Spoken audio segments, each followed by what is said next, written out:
Ladies and gentlemen, make Iran great again. A speech from Crown Prince Reza Pahlavi.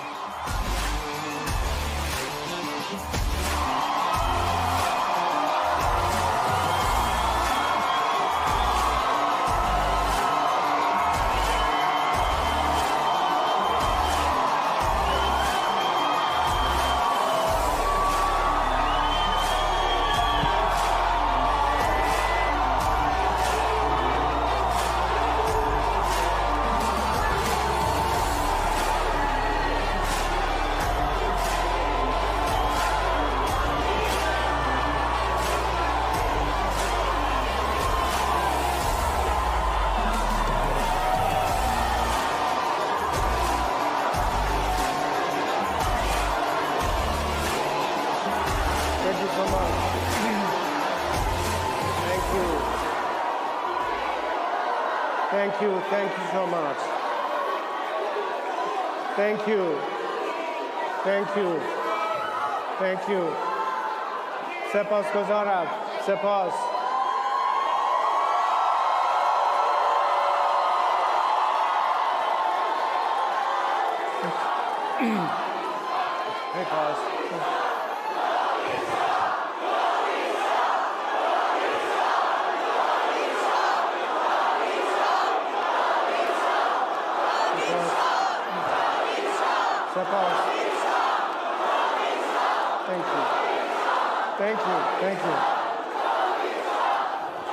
Thank you so much.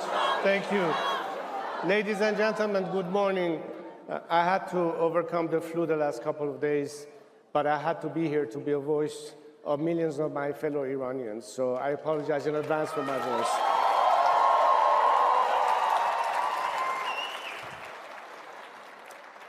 I begin today in the memory of my fallen compatriots, the heroes of my country who have fought, bled, and died, not only for their own freedom and for the liberation of Iran from the clutches of an evil, depraved regime that has held us hostage for 47 years, but for the freedom, peace, and security of the world.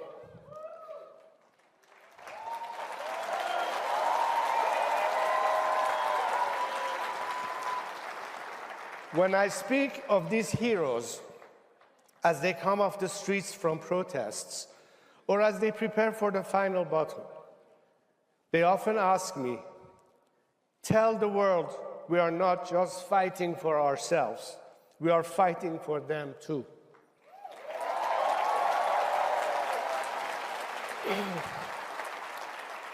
So it is in that spirit and in their honor that I ask you to close your eyes for a moment and imagine a free Iran. No more nuclear threats, no more terrorism, no more hostage-taking, no more closing of the Strait of Hormuz, no more blackmailing of the global community. Imagine an Iran that instead of exporting terrorism is promoting freedom. Freedom to its people, stability to its neighbors, national security and economic opportunity for the United States and the free world.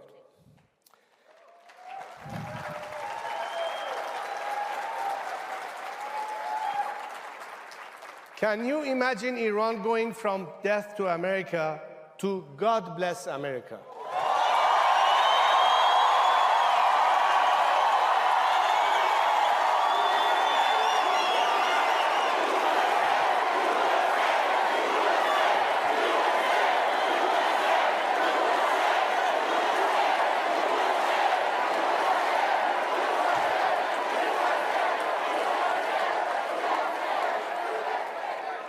Well, I too can, because I have seen the true soul of my people.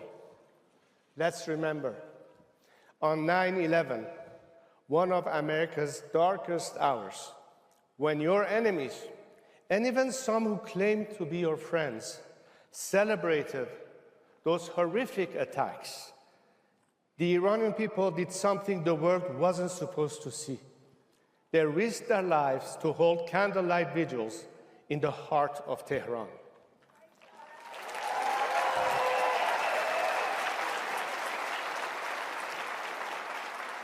They didn't do it for a camera. They did it for a friend in pain. That is the true face of Iran. Unlike the regime that worships death and destruction, the Iranian people celebrate life and liberty.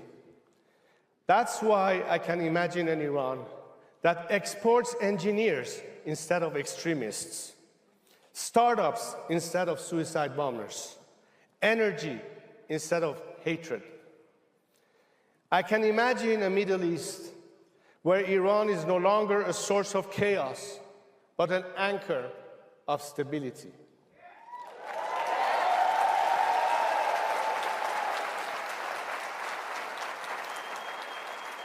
An Iran that does not fear its people, doesn't threaten its neighbors, doesn't isolate itself from the world. Imagining this is not difficult, because this is exactly what Iran once was and what it can be again.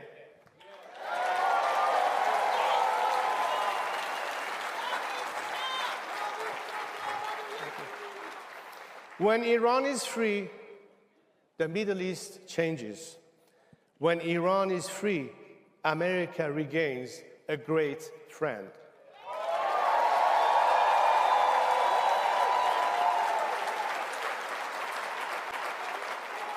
A free Iran represents the single largest untapped economic opportunity of the 21st century. A nation of 93 million people, highly educated, entrepreneurial, and pro-West, finally unleashed. Over the next decade alone, a strategic US-Iran partnership could generate more than $1 trillion for the American economy.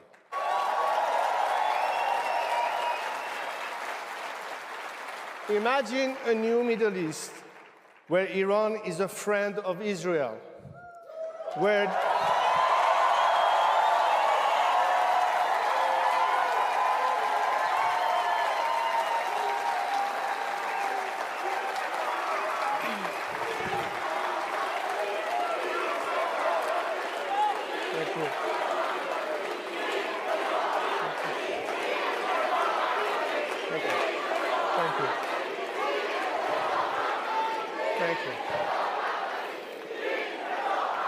Thank you. Thank you. Thank you. Thank you so much. Where the Abraham Accords are extended into the Cyrus Accord. Named for Cyrus the Great, the Iranian king who issued the first Charter of Human Rights and whose vision of religious tolerance inspired Thomas Jefferson. Today, the Islamic Republic tramples upon Iran's millennia-old legacy of tolerance for religious minorities and wages war on them. In a country with the fastest rate of growth of Christianity in the world, the regime,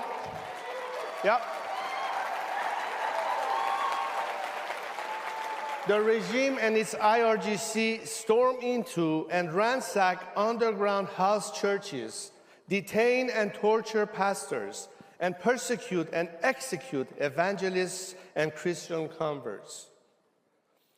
This is the Islamic Republic, not the true Iran, not the vision we have for the future. Under this vision, Iran, the United States, Israel, and our Arab neighbors are bound together in peace and prosperity rather than conflict and terror.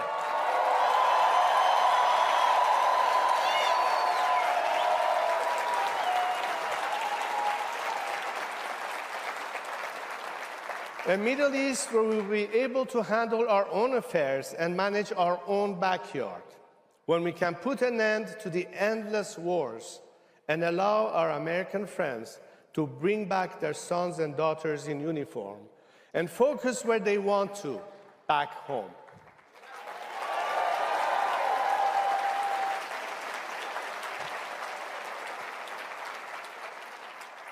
A free Iran is not a fantasy.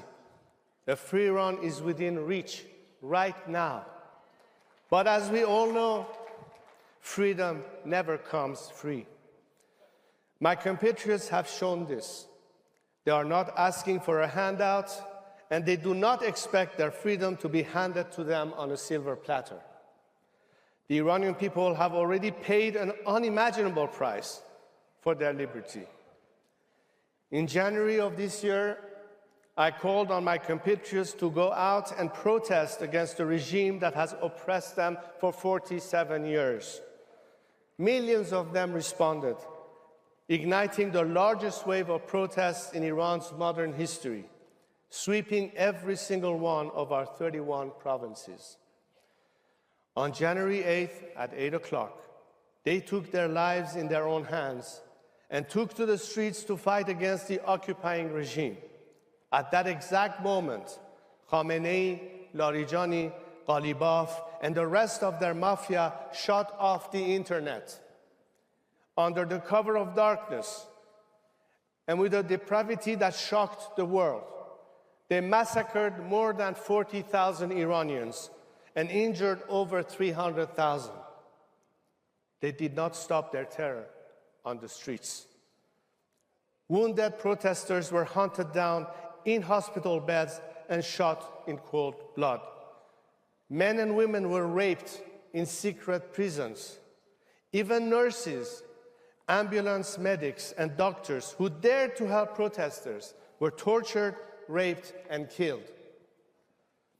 Families were forced to search through thousands of unmarked body bags, and the regime even charged grieving parents for the bullets used to kill their own children. To this day, mothers still search for their sons, and daughters still ask where their fathers will come home. To this day, 29 days to be exact, Iranians have been cut off from the world with almost no access to the internet. Fearful of my courageous compatriots, Khamenei Jr. and his cabal of criminals have dragged Iran from the 21st century to the dark ages. They are afraid that when they do, the world will again see the defiant will of a nation united and determined to topple it. Life can never go back to normal. There is a sea of blood between the people and the regime. After all the massacres, after all they have sacrificed, they will never agree to swap one tyrant for another.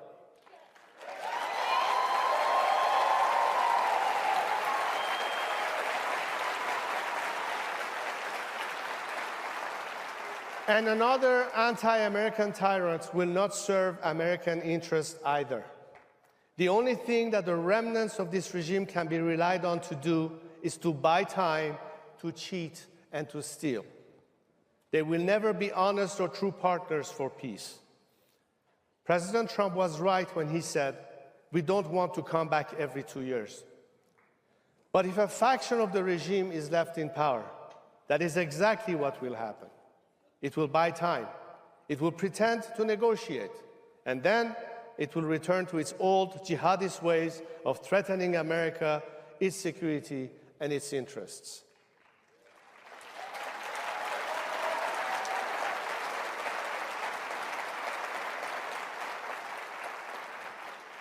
They might promise a short period of artificial calm, but it would inevitably be followed by the same terrorism, the same nuclear blackmail, and the same cries of death to America.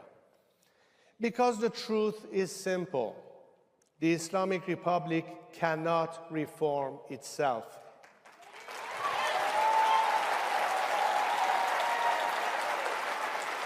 You cannot reform a snake. Venom is in its DNA.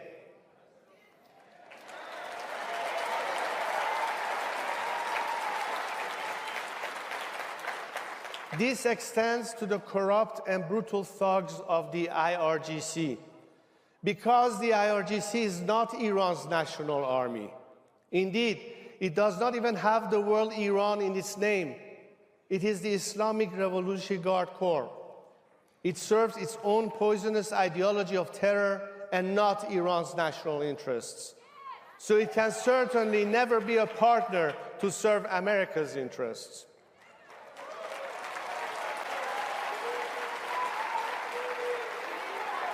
Thank you. Thank you. Thank you so much.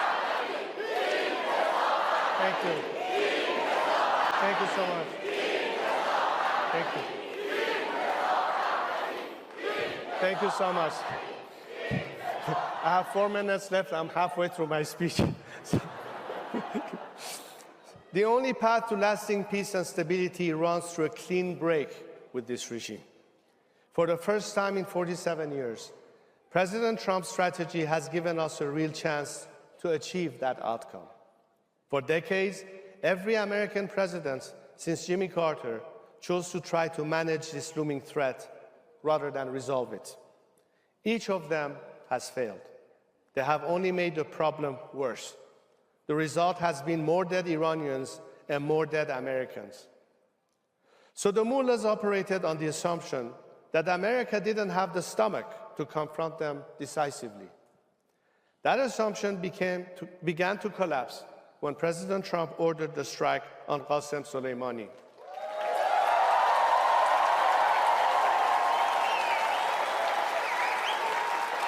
And once the meet...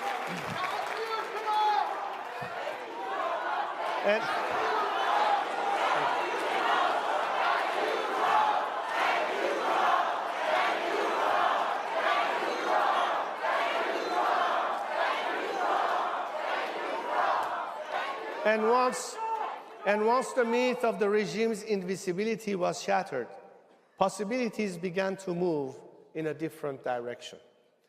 Operation Midnight Hammer and Epic Fury have done something extraordinary. The killing of Khamenei and many of his henchmen, the destruction of more than 80% of the regime's ballistic missile arsenal, and the obliteration of the nuclear sites have leveled the playing field. This did not happen by accident. It happened because of President Trump's resolve and the courage of American troops.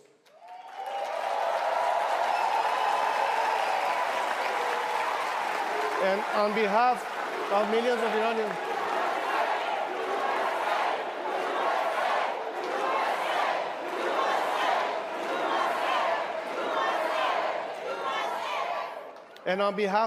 of Iranians, we thank them. Their sacrifice was not in vain. For the first time in nearly half a century, the Iranian people have a fighting chance to end this regime of terror and chaos. The regime's repressive machine has been degraded, its terror network cut off, and its leadership decimated. But for this all to be worth it, the sacrifices of both Americans and Iranians, for the goodwill between our two people, which you see on vibrant display here today, to continue, we must finish the job. This regime in its entirety must go.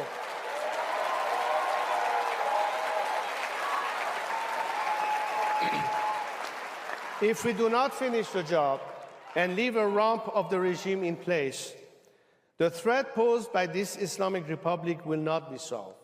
It will only be made worse.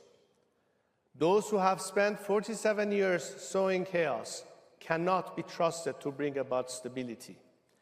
Terrorists cannot be trusted to bring peace. If they are left in place, they will bring only more of the instability, chaos, and destruction they have brought for 47 years. They are not pragmatists. They are thugs. They are not deal makers. They are agents of chaos.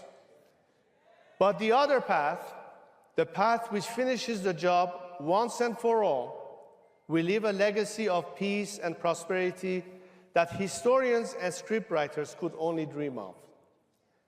That legacy will belong to the heroic people of Iran and to the only president of the United States who had the courage and the character to see this mission through.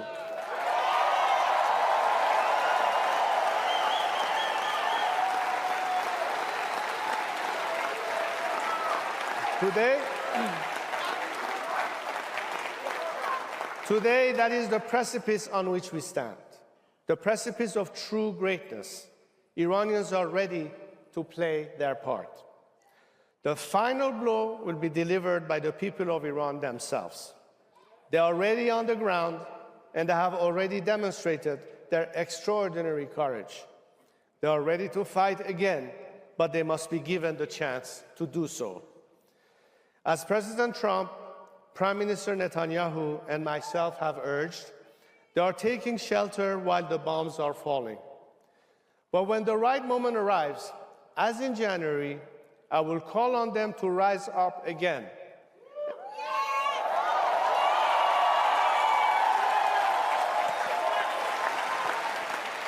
And when they do, I have no doubt they will put an end to the dark chapter of the Islamic Republic once and for all, and reclaim their homeland, their dignity, and their future.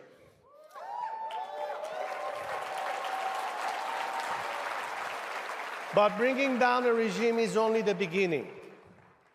What matters next is whether the nation can unite around a leader with broad legitimacy. Across Iran and throughout the diaspora, millions of Iranians have called on me to lead the transition to democracy.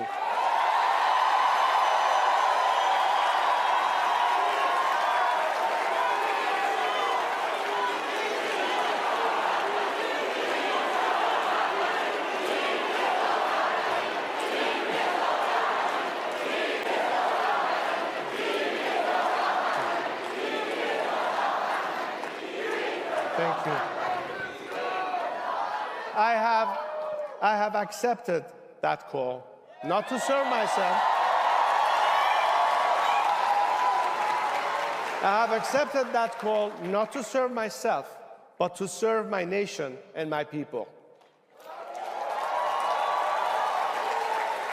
In recent years, I have unified a broad coalition of dissidents, Republicans and monarchists, left and right, men and women of all ages, religions, and ethnicities.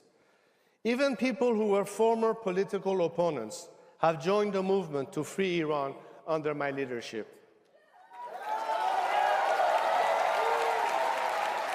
Equally important, Iran's armed forces and bureaucracy will follow me. Thousands of the regime's military officials, some very senior, have signed their readiness to join me through a digital defection platform my team established several months ago. Many of these officials have refused to obey the orders to kill civilians during the January uprising. That's why the IRGC had to import thugs from Afghanistan, Iraq, and Lebanon to do the dirty work. With my leadership, they and others who don't have blood on their hands will play a role in stabilizing the country during the transition.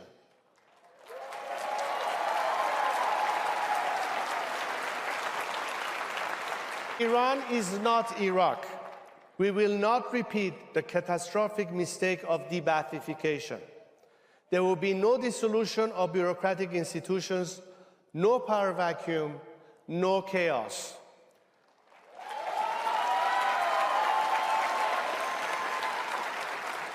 The transition will be orderly, and my team of experts have produced a detailed plan called the Iran Prosperity Project, or IPP. This is a roadmap for national recovery, including the first 100 days after the regime's collapse and the long-term reconstruction and stabilization of our country. What we ask of America now is simple: stay the course. Do not throw this crumbling regime a lifeline. Pave the way for the Iranian people to finish the job.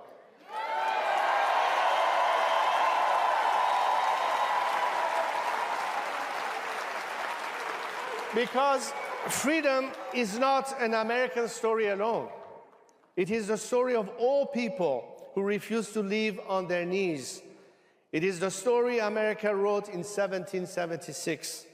And today, it is the story the Iranian people are writing with their courage and sacrifice. We prefer to die standing than to live kneeling.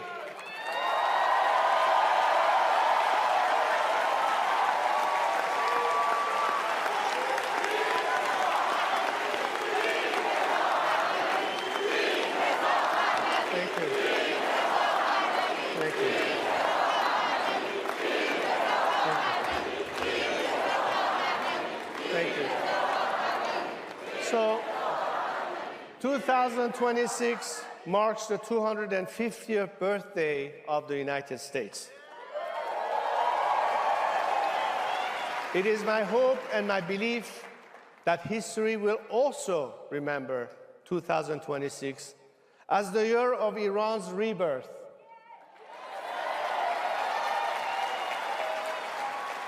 What my people are fighting for is the rebirth of our 2,500-year-old civilization. When the black page of the illegitimate Islamic regime is turned, that is the transition and heritage to which Iran will return. So in 2026, our two nations are reaching for a new chapter, both determined to be great. President Trump rightly observed that the Iranian people are the Iranian regime's longest suffering victims. He told them, the hour of your freedom is at hand. And they are already ready to meet this moment. The Iran story is not yet finished. Great civilizations outlast even the most vicious occupiers. With your help and with the courage, sacrifice, and heroism of Iran's greatest youth, our best latest chapter is being written right now. When it is done, a free and democratic Iran will stand alongside the United States as a partner, an ally, and a friend.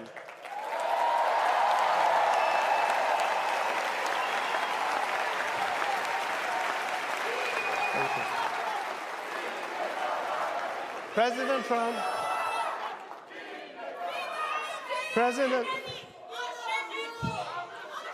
thank you. President Trump is making America great again.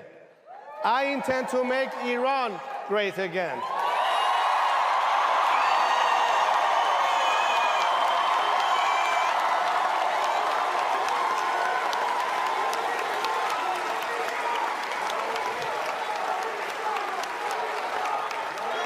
So, together with my brave compatriots, that is exactly what we will do. Thank you. God bless America and lovely Iran.